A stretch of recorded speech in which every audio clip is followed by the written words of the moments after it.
Asianet news पहुंच चुका है GIPKL कवर करने और मेरे साथ जुड़ गई है सोनिया मान। ये भोजपुरी टीम की कोच है। सोनिया, कोच का जो एक रोल होता है बहुत इम्पोर्टेंट होता है, टीम को एक साथ लेके चलना, और कोच को देख के ना एक अलग सा ही कॉन्फिडेंस आता है प्लेयर में। तो ये इस पोजीशन में आप लग रहा है कि क्या क्या चैलेंजेस आपको फेस करने पड़े?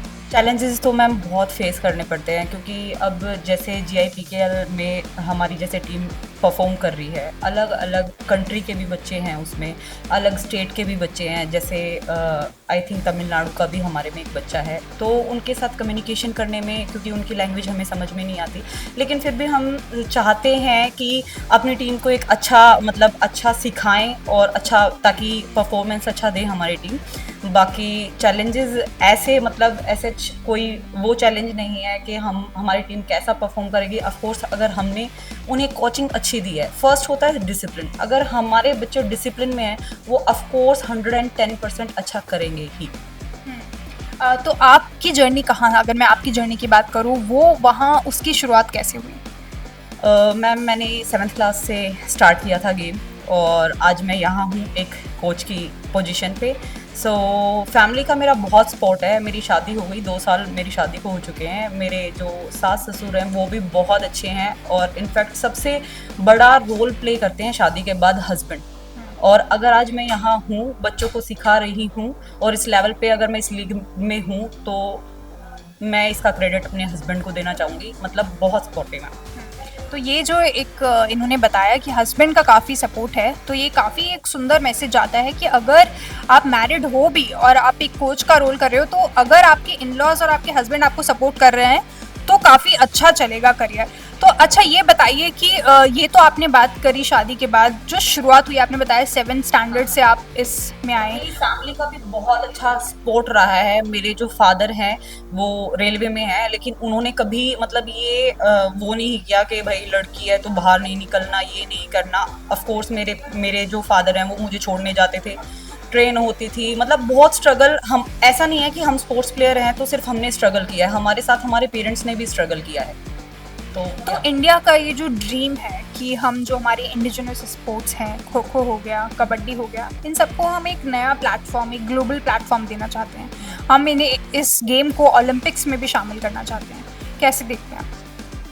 मैम, हम तो यही चाहते हैं, ऑफ कोर्स कोच तो यही चाहेंगे कि हमारे जो बच्चे हैं, हमारे पास जो प्रैक्टिस करते हैं, वो हमसे भी ऊपर लेवल पे खेले।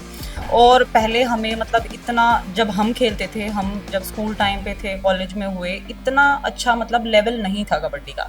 लेकिन धीरे धीरे जैसे अब ओलंपिक में भी आने की बात चल रही है, ऑफ कोर्स आए, हमारे जो बच्चे हैं, जूनियर हैं, उनको भी फ़ायदा हो इस चीज़ का।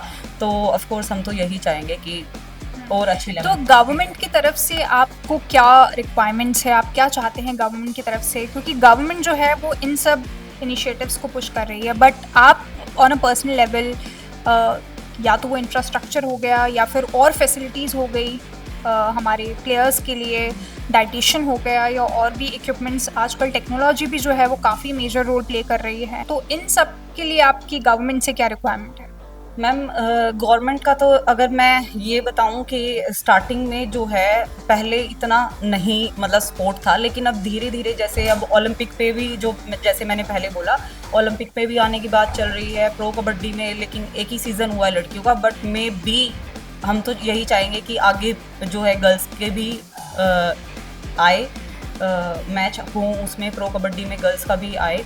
तो ये है कि गवर्नमेंट जो है, हम तो बच्चे तो ऑफ कोर्स, कोच और बच्चे तो यही चाहेंगे कि इतने अच्छे लेवल पे जाए कि लड़कियों को भी एक अच्छा प्लेटफॉर्म मिले कबड्डी की तरफ से। जैसे बॉयज़ को प्रो कबड्डी लीग इतना अच्छा परफॉर्म कर रही है, तो सपोर्ट चाहते हैं ऑफ कोर्स। अच्छा, यंग वुमेन के लिए आपका क्या एक आखिरी मैसेज रहेगा? आप क्या चाहती हैं कि इस इंटरव्यू को कोई देखे तो क्या एक चीज़ उनको दिमाग में रखनी चाहिए अगर इस स्पोर्ट में, स्पेशली कबड्डी में, आगे बढ़ना है? तो मैम, मैं ये चाहूँगी कि कुछ बच्चे जो है स्पोर्ट्स में इसलिए आते हैं कि हमें पढ़ना नहीं पड़ेगा। सबसे पहली बात ये होती है कि जिन्हें पढ़ना नहीं है वो स्पोर्ट्स में घुस जाओ, ऐसा बिल्कुल भी नहीं है। मैं सबको यही बोलना चाहूँगी कि जो बच्चे प्लेयर अच्छे हैं, नो डाउट प्लेयर अच्छे हैं, लेकिन वो भी अपनी स्टडी को कंप्लीट करें, क्योंकि आगे जब आप एक लेवल पे जाते हो, आप अच्छे प्लेयर बन जाते हो, तो आपकी लैंग्वेज और आपकी नॉलेज भी डिपेंड करती है कि आप वहाँ पे कितना स्टैंड करते हो। आप अपने आप को अनकंफर्टेबल फील नहीं करते, आप अदर कंट्री में जाते हो उनके सामने अनकंफर्टेबल फील नहीं करते, अगर आपने अपनी एजुकेशन भी अच्छे से की है। So the message here that we got is pretty beautiful. That the students who do not want to study, they choose a sport sometimes, but it should not be the case. They should complete their studies, क्योंकि आगे जाकर अगर उन्हें global level पे खेलना है, global level को country को रिप्रेजेंट करना है, तो studies is a must and it should go hand in hand with sports.